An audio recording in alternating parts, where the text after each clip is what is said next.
நான் உனக்கு போதித்து நீ நடக்க வேண்டிய வழியை உனக்கு காட்டுவேன். உன்மேல் என் கண்ணை வைத்து உனக்கு ஆலோசனை சொல்லுவேன் என்ற ஒரு நல்ல தகப்பன் நமக்கு இருக்கிறார்.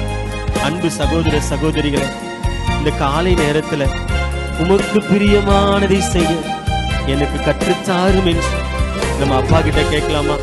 ஆண்டவரே, என் வாழ்க்கையில எனக்கு பிடிச்சது வேண்டாம்ப்பா, உங்களுக்கு எது பிரியமோ அதை நான் செய்ய எனக்கு கற்றுத்தாங்க. இன்னைக்கு நான் எங்க போகணும், எங்க போக கூடாதுன்னு எனக்கு கற்றுத்தாங்கப்பா.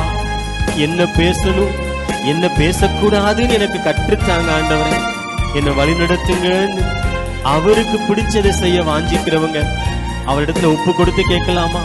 உமக்கு பிரியமானதை செய்ய எனக்கு கற்றுத்தாரும்.